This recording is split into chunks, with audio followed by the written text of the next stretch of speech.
c'est Salomé de l'Alouette qui tricote. Je reviens un tout petit peu plus vite que prévu, puisque j'ai vu que la chaîne avait fait un grand bond de nouveaux abonnés, de nouvelles abonnées. Donc bienvenue, on est maintenant 150 ici.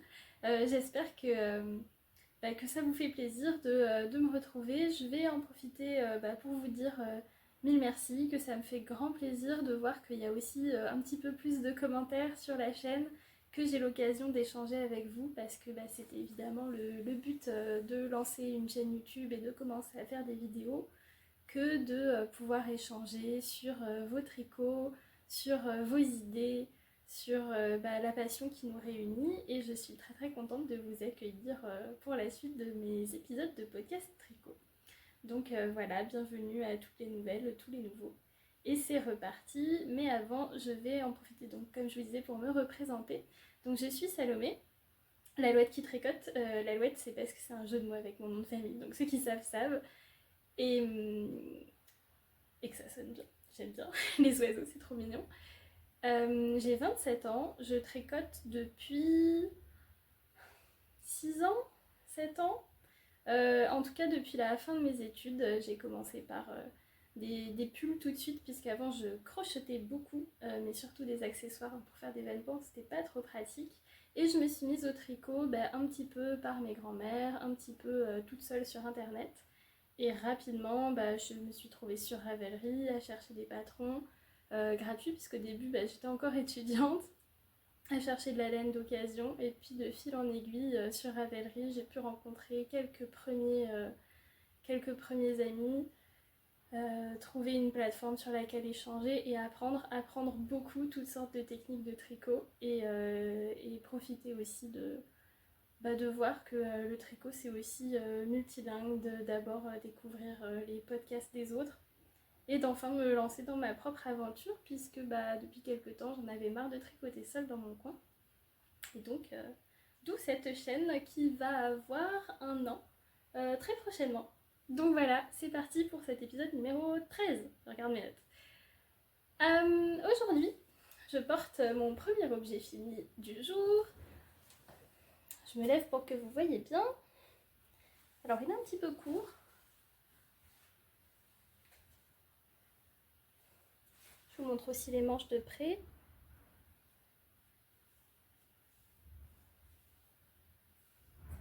Et le col. Donc c'est mon Hazel pullover, je crois. Pullover, c'est plus une blouse. En tout cas, c'est mon Hazel de la designeuse Irene Lin, que j'aime beaucoup, que j'avais repéré en septembre, je pense, de l'année dernière, et que j'ai lancé peu de temps après. J'ai commandé la laine exprès pour. Il était resté longtemps sur mes aiguilles, mais je viens de le finir. Et finalement, c'était pas si long que ça. Je dis pas si long que ça, puisque le motif que vous voyez sur tout le corps, ce sont des côtes 1-1 semi-torse. C'est donc assez fastidieux, mais la coupe en A du chemisier me plaisait tellement que je me suis dit, allez c'est parti. Il faut que je me le fasse. Donc c'est une construction qui est très dessinée au niveau de l'épaule. Alors je vais me rapprocher encore pour que vous voyez bien. On a d'abord ici une épaule, alors je sais pas du tout comment ça s'appelle, mais ça commence droit. Il y a des augmentations qui partent de part et d'autre de ce rectangle, et ensuite on continue un raglan avec deux rythmes différents, ce qui fait que l'épaule est si bien dessinée, et on travaille l'ouverture du col en V en même temps. Donc l'épaule est magnifique, pardon.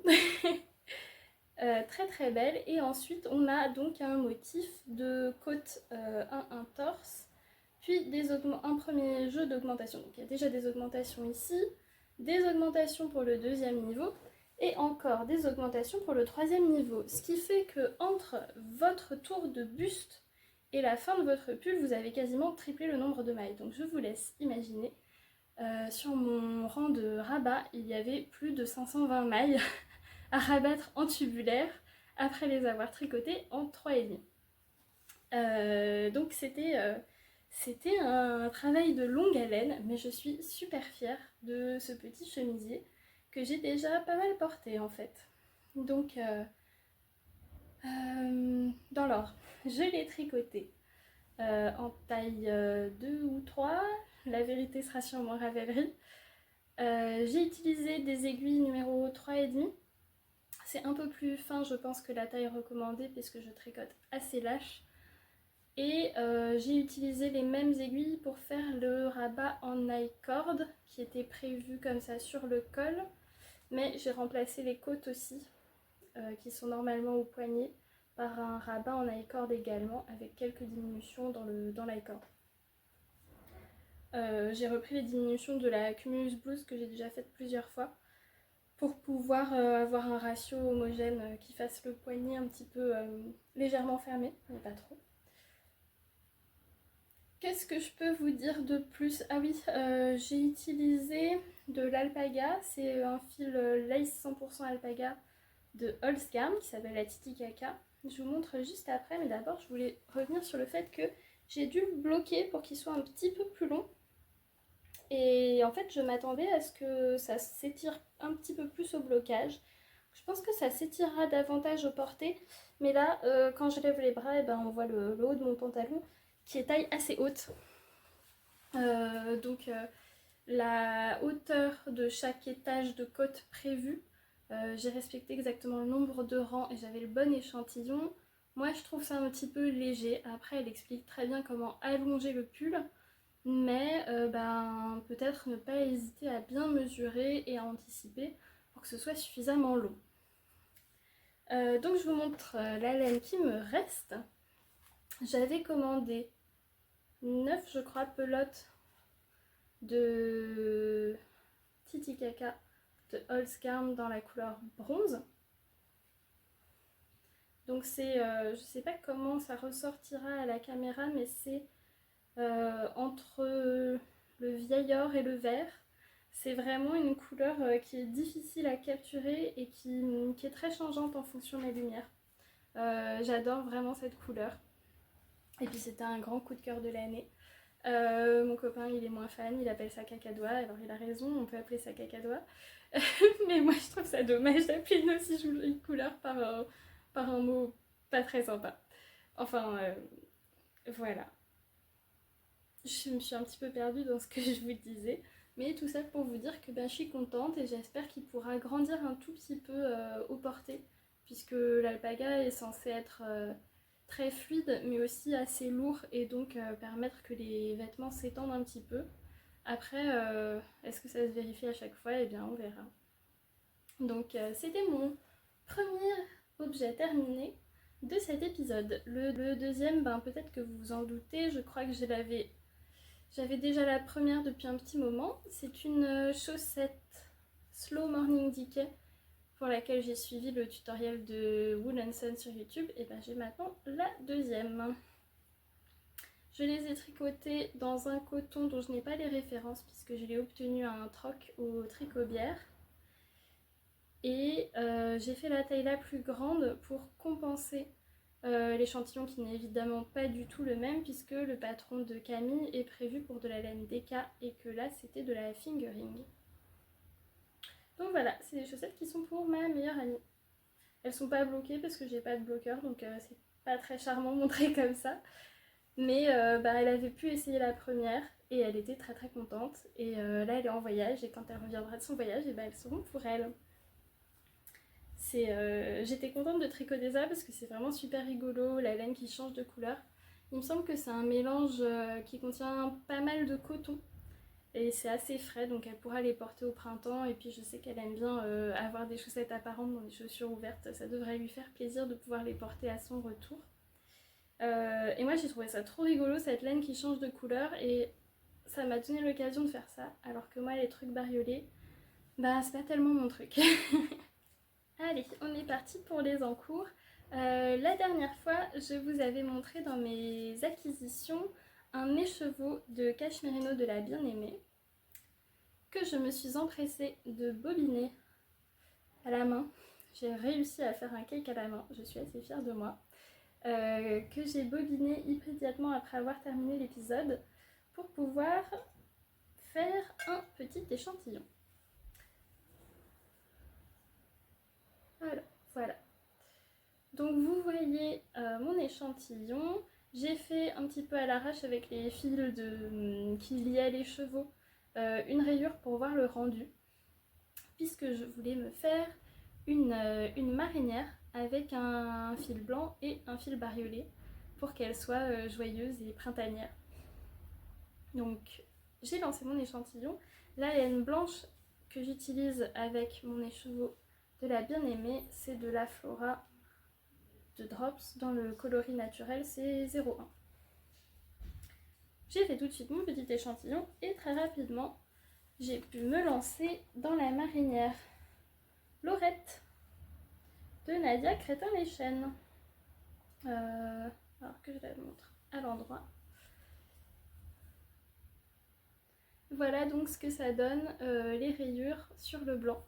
Et comme les chevaux étaient bariolés, on voit que les rayures... Oh, désolée, il y a plein de fils partout. Comme les chevaux étaient bariolés mais blancs à certains endroits, on voit qu'il y a certaines rayures qui disparaissent. Mais on les comprend de loin, puisque le bleu est un peu partout. Donc les rayures disparaissent un petit peu et je trouve que c'est sympa. Alors j'ai très hâte de voir le résultat fini.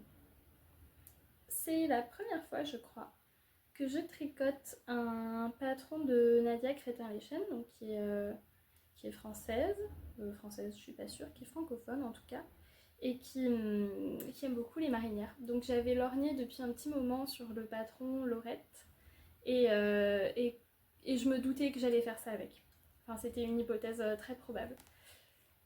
Donc j'étais contente que l'échantillon convienne. Je vous montre bien la dentelle, qui était très très agréable à faire. J'ai utilisé pour la suivre l'application Knit Pro, que je connaissais pas encore et que je crois, dont j'ai dû entendre parler sur la chaîne de Sylvia Tricote les couleurs. Et je suis très très satisfaite. C'est vrai que c'est très pratique à utiliser. Il y a plusieurs contrans sur les côtés qui vous permettent de suivre par exemple un motif plus des augmentations ou un nombre de répétitions plus autre chose. Vous avez je crois 4 peut-être même 5 contrans. Et puis un fluo horizontal qui vous permet de suivre un diagramme de dentelle et aussi une ligne verticale bleue qui vous permet d'indiquer à l'intersection quelque chose. Vous pouvez aussi marquer des points. Enfin, c'est pas mal comme application. C'est pas l'appli la plus instinctive de l'univers, mais elle est très très utile et très très pratique. Mon Laurette, je le tricote en taille 3. Et j'ai commencé, ce qui n'était pas indiqué dans le patron, par des côtes semi-torse, pour qu'elles soient joliment dessinées. Parce que mes côtes, moi, en temps normal, elles sont pas vraiment très belles. Il y a des rangs raccourcis qui sont dans les côtes, et c'était assez facile à faire. Ça complique pas du tout les rangs raccourcis que de les faire dans des côtes. Ensuite, on a le motif de dentelle qui n'était pas très difficile, avec des augmentations des diminutions que moi j'avais encore jamais rencontrées, mais qui contribuent à très très bien dessiner. Ici là, on voit que c'est un peu texturé. Elle utilise pour faire ressortir la texture à certains endroits un type de diminution et pour qu'elle se voit moins à d'autres types de diminution. Donc ça c'était très chouette. Et puis après la suite on a un raglan. Et là j'ai un petit peu avancé sur le corps. Et je dois dire que j'aimerais l'essayer avant de continuer, puisque j'hésite à faire comme sur le pull que je portais à l'épisode précédent, une fente sur le côté, et je sais pas trop à quel niveau. Peut-être une fente plus basse, éventuellement quand j'arrêterai les rayures. Mais j'en suis pas là. Donc mon futur magnifique Laurette de Nadia Crétin-Leschène. Je le tricote avec des aiguilles 3 mm pour atteindre l'échantillon demandé par le patron. J'ai donc dû faire les côtes en 2,5 qui sont... Ouais, ça doit être ça. Parce que je pense que j'ai augmenté d'un numéro d'aiguille. Alors j'imagine que ça vous arrive à vous aussi, mais moi ça commence à m'agacer. Est-ce que vous allez voir? Vous verrez peut-être pas. Mais il y a des cheveux dans mon tricot. Et sur un tricot blanc, vu que je suis brune, ça se voit beaucoup. Ça m'embête un tout petit peu. Enfin, tant pis. Je crois que c'est tout ce que j'avais à vous dire sur ce patron qui est très très satisfaisant. Et que je prendrai peut-être plaisir à refaire éventuellement en t-shirt. J'ai beaucoup d'envie de tricot printemps, tricot t-shirt cette année. D'ailleurs, non pas d'ailleurs, je pensais en avoir déjà commencé un. Ah bah si, d'ailleurs, en parlant de tricot de printemps, je me suis également autorisée un autre caston c'est du coton, c'est le coton qu'on trouve à Sostrene-Greneux, donc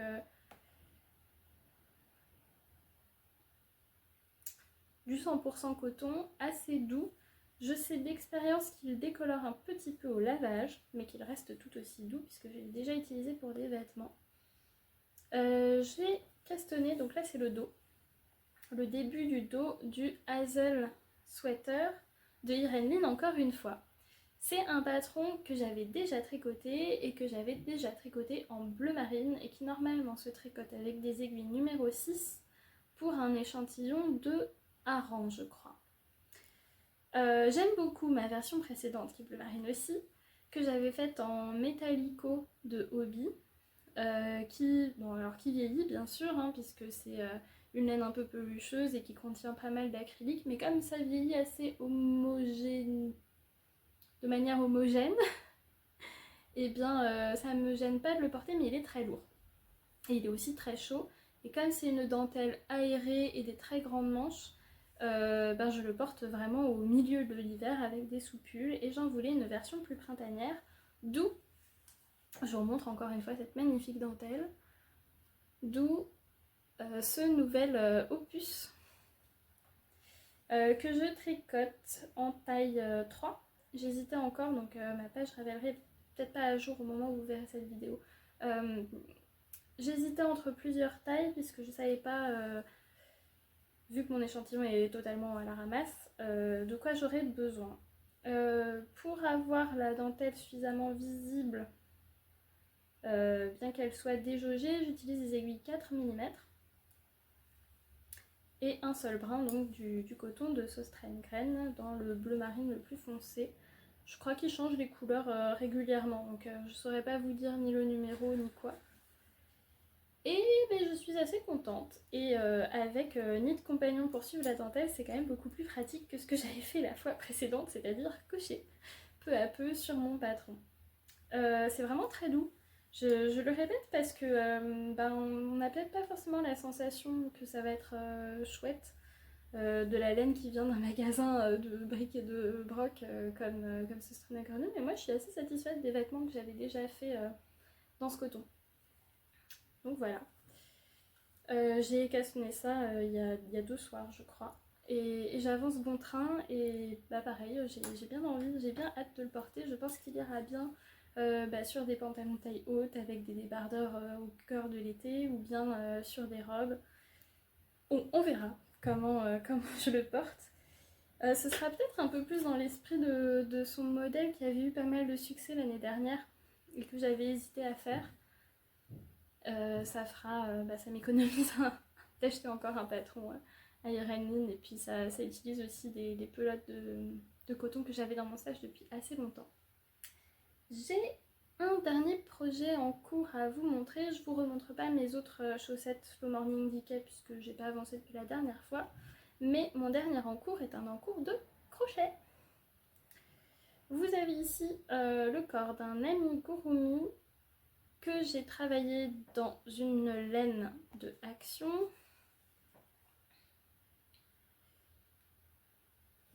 Avec des espèces de petites noppes de viscose, non, 100% polyester. Donc c'est la Speckle Yarn de Alison May qui est la marque d'Action. Et que une collègue à moi a acheté, ainsi que du rembourrage pour que je lui fasse une peluche.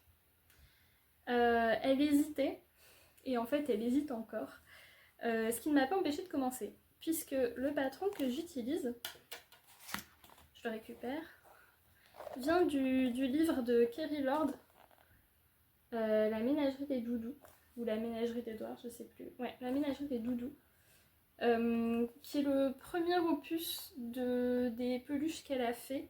Et, et ce sont des peluches qui sont toutes tricotées avec les différentes couleurs d'alpaca naturel de la marque Toft UK.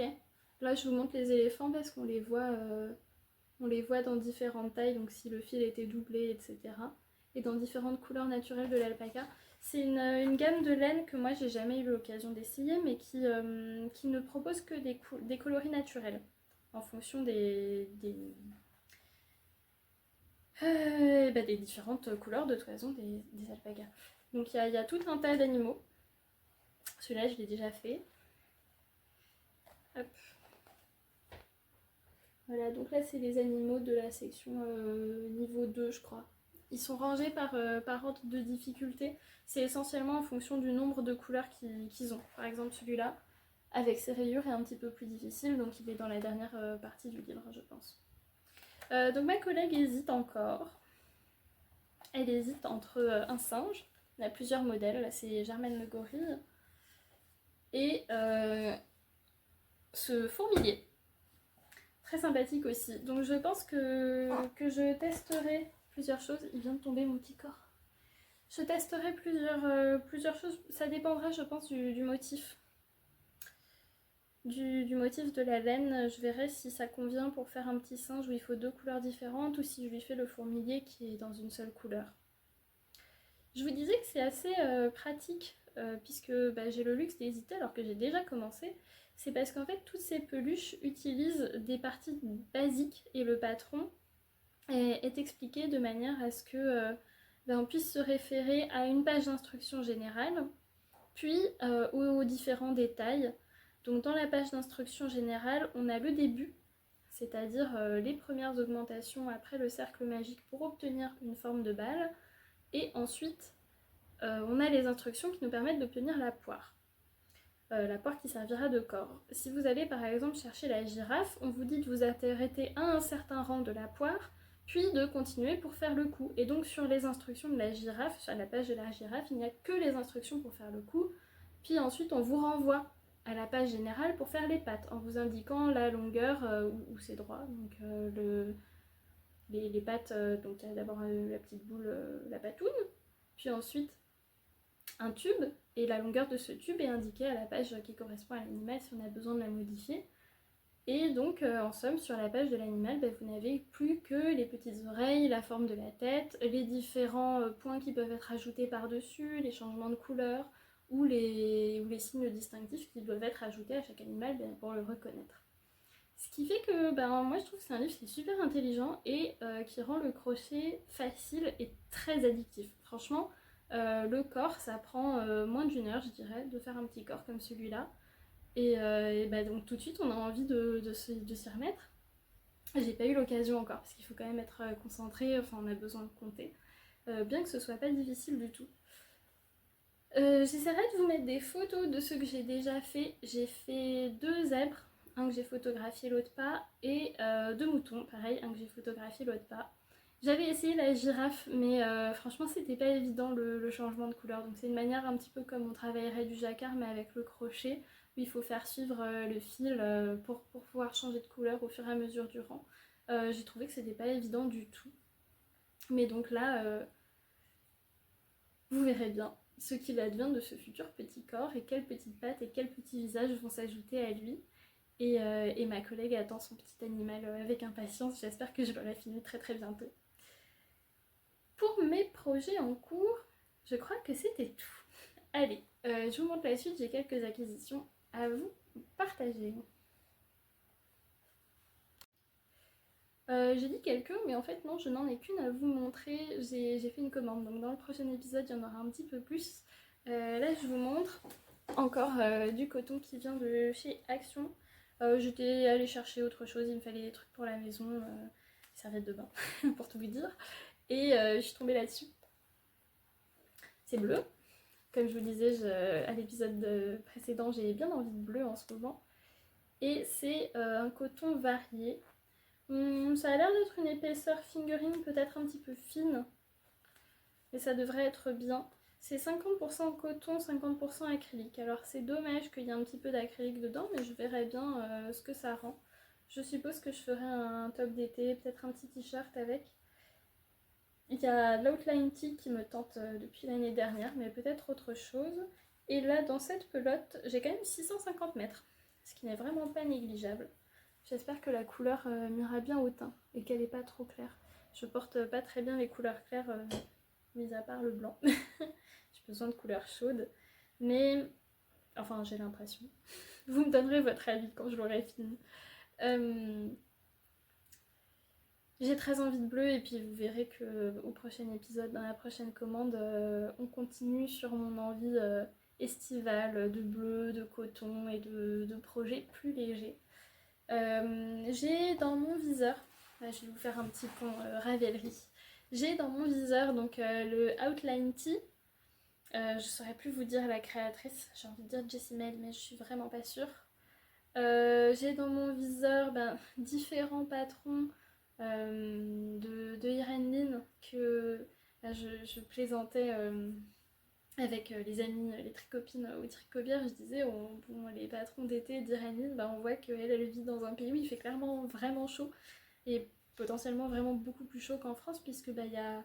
Alors je sais pas d'où elle est, si elle est, je crois qu'elle est taïwanaise, mais donc dans le tricot japonais et asiatique en général, on voit beaucoup de dentelles, des choses très amples, assez fluides, travaillées dans des fils très fins, de la soie, du coton avec des métrages de lace ou de lace fingering.